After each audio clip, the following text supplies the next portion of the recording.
Kaziwai vana vaMwari, tasangana pachirongwa chedu chamazuva ose kunai pastor. Vatanga kuti vatanhasi pachirongwa pano tirikwedza kubatsirana kupindura mibvunzo yatinogona kunge tinayo inopinduruka neumbooro mukati meBhaibheri. Saka sunungukai kutumira chero mubvunzo wamunogona kunge muinawo unopinduruka neBhaibheri. Tinobatsirana kupindura mibvunzo iyoyo. Munogona kutumira panhamba dziri kubuda pascreen kana panhamba dzinoti 0772918335. Regai vataverenga mubvunzo wabvunzwa neimwe hama yedu panapa. Ari kuti ye kunai pastor, kunwa doro kwakashata here? Uye vhesi rinoti inwa asi usararadza rinosapota kunwa doro here? Tiraungoverenga mavhesi asiwaunya kutaura zvakawanda pamubvunzo uyu, then we will see kuti zvakashata here kumwa doro kana kuti zvakanaka here kumwa doro, just by reading the verses. Regai tange kuverenga Proverbs 20 verse 1. Wine is a mocker, strong drink is raging, and whosoever is deceived thereby is not wise. Okay? Now kana Mwari achikuti hauna kungwara, ashandisa a very polite way. And mukaenda Daniel chapter 12, inobva the wise will return many unto righteousness. Saka vakangwara ndo anonzi vanakomana veumambo. Kana Mwari akuti you are not wise, then you have disqualified yourself even from being a candidate of eternal life. So one of the characteristics yevanhu vasiri wise hanzi vanobatwa nedoro. Isaiah chapter 5 verse 11. Isaiah chapter 5 verse 11 inoti iyo. Woe unto them that rise up early in the morning, so that they may follow strong drink, so that continue until night, until wine inflames them.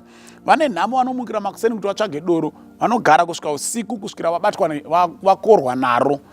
Kana Mwari achiti une nhamo, you insist kuti zvinhu zviri right. Something is not right with you.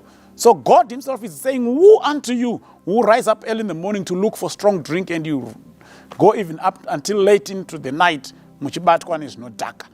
Mwari ari kuti nhamo kwamuri. So it's up to you to judge whether it is good or not good. Verse 22, Isaiah chapter 5. Woe unto them that are mighty to drink wine, and men of strength to mingle strong drink. Vane nhamo vakaita mhare pakumwa zvinodhaka, uye varume vakaita mbiri yekusanganisa kana kuvhenganisa zvinobata. Mune nhamo.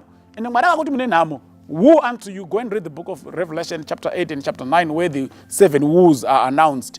It's not going to be a good ending for you. Afana mazana kuti haiperi zvakanaka nyaya yacho. So munhu wese whereby upon whom God pronounces a woe, you would rather time ichipo nemukana uchitendera ubve pazvinhu izvozvo zvinoita kuti Mwari akuti mune nhamo kana muchiita zvakati. Habakkuk chapter 2 verse 15. Habakkuk chapter 2 verse 15. Iyo. Woe unto him that gives his neighbor drink, that puts the bottle to him and make him drunken also, so that you may look at their nakedness. God is pronouncing some woes on those who drink. So judge upon yourself whether it is good or not to drink. But ndakubva ndichiti hakuna vhesi inoti imwa usadhakwa. Hakuna vhesi yakadaro. The verse which is closest to that is Ephesians 5 verse 18, but it does not say imwa usadhakwa. Iyo yakagadzirwa nevanhu vanga vachida kumwa hawo doro. Otherwise you won't find a single biblical text which says imwa hako asi usadhakwa. Hakuna vhesi iyoyo. Vhesi yezvidhakwa. There is no biblical text like that. I think that's all I can say about that text. It doesn't exist. It's not there. So we cannot ascertain whether it supports drinking or it doesn't support, because it doesn't exist. Vanhu vakangodaro hawo. Sekutaura kunongoita vamwe kuti Bible not cleanliness is next. Bible aridaro. Angoro ma statements angori popular, angoro right. Anotaurwa nevanhu, but Bible risingadaro. So imwe popular statement which was popularized by men and it has become famous and it has become popular yakuita seungeri muBhayibheri, but hakuna verse inoti imwa asi usadhakwa. Ndokumbira kuti Mwari atibatsira. Amen.